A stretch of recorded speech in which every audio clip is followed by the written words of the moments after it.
చంద్రబాబు గారు ఎక్కువ మంది పిల్లల్ని కనండి.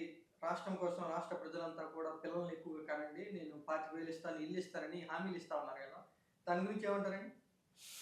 అందరికీ నమస్తే అండి. చంద్రబాబు నాయుడు గారి మాటలు ఎలా ఉంటాయంటే, అన్నీ నాటకాలు, బూటకాలని ఇప్పటిదాకా చూసాం. 4 సార్లు ముఖ్యమంత్రిగా చేశాను. ఇప్పుడు కొడుకున్నాడు. ఆయన ఆయన చెప్పొచ్చుగా సలహాలు. ఒక్కడినే కన్నాడు. వారసత్వం గూడా ఎక్కువ మంది నలుగురు, ఐదుగురు ఉంటే గూడా బావుంటది గదా! వాళ్ళకి గూడా. ఒక మెంబర్స్ పెరిగితే నలుగురు మనవళ్ళతో ఆడుకోవచ్చు, మనవరాళ్ళతో ఆడుకోవచ్చు. ఇంకా గూడా వారసత్వం పెరిగినట్టు ఉంటది. స స బావుంటది గదా! డబ్బుంది చంద్రబాబు నాయుడు గారికి.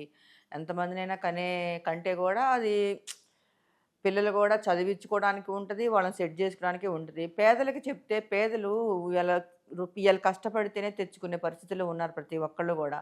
వాళ్ళకి చెప్పి వాళ్ళని ప్రజల్ని అమాయకులని వాళ్ళకి జెప్పి మీరు ఇంతమందిని గానండి. అప్పుడేమో ఇంతకుముందేమో ఇద్దరే చాలు, ఇద్దరే ముద్దని చెప్పారు. ఇప్పుడు ముగ్గురు గాదు ఎక్కువ మందిని గానండి. ముగ్గురు గూడా కాదు ఇంకా ఎక్కువ మందిని గానండి అని చెప్తా ఉన్నారు. ఇప్పుడు వాళ్ళ ఎమ్మెల్యేలున్నారు, వాళ్ళ మంత్రులున్నారు, వాళ్ళ మనవళ్ళ కొడుకులు అందరూ వాళ్ళకి సలహాలు ఇవ్వమనండి ముందు.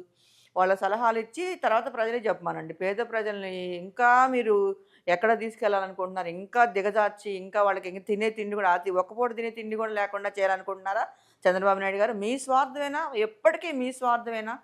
ఇప్పుడు అప్పటి నుంచి ఇప్పటి వరకు కూడా మీ స్వార్థ రాజకీయాలతోటి మీరు చేస్తా ఉన్నారు. ప్రతిదీ కూడా స్వార్థం. జగన్మోహన్ రెడ్డి గారు అలా కాదు.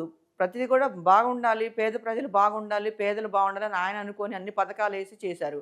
ఆ పథకాలే చేయలేదు. ఇంతవరకు మీరు చెప్పిన సూపర్ సిక్సే చేయలేదు. ఇప్పుడు మళ్ళీ ఇది పెట్టి ప పిల్లల్ని గానండి, ఇంత ముగ్గురిని గానండి, నలుగురిని ఇంకా ఎక్కువ మందిని గానండి అని చెప్తా ఉన్నారు.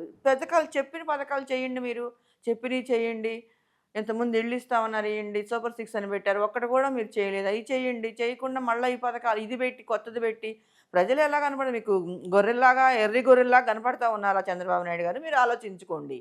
ఈ 25,000 ఇస్తాను, ఇల్లు ఇస్తాను అని అంటున్నారు గదండీ! హ్మ్. పిల్లల కంటే వాళ్ళ బాధ్యత మేమే చూసుకుంటాం అని అంటున్నారు గదా! చంద్రబాబు గారు. ఆ మాటలు నమ్మే అవకాశం ఉందా జనాలు? అదే గదా! ఇప్పుడు పిల్లలు గానండి ఇల్లిస్తాము, 25,000 మీ అకౌంట్‌లో ఏస్తాము. అయన్నీ గూడా మీ లోకేష్ గారికి చెప్పండి. లోకేష్ గారిని ఇంకా ఇది ఉంది కాబట్టి లోకేష్ గారిని ఈ సలహా ఇచ్చి నడిపిచ్చండి. నడిపిచ్చి తర్వాత మీ మంత్రులు వాళ్ళందరూ ఉన్నారు. ఎమ్మెల్యేలు మీ క్యాడర్ అంతా ఉన్నారు. వాళ్ళకి చెప్పండి. వాళ్ళకి చెప్పినాక వీళ్ళకి చెప్పండి. ఎందుకంటే ఎవరు మీ మాట నమ్మే ప్రజలు మీ మాట నమ్మే ఇదిలో లేరు. ఎందుకంటే మీరిప్పుడు చెప్పినయి చేయలేదు. జగన్మోహన్ రెడ్డి గారు 30 పథకాలు పెడితే మీరు ఒక్కటన్నా దాన్ని కంప్లీట్‌గా ఇచ్చేయలేదు. ప్రతిదీ కూడా సగం సగం జేశారు. సగమే జేశారు. మీరు చేసిన పథకాలు 2, 3 చేసి ఎన్ని చేశారో మీకు తెలుసు.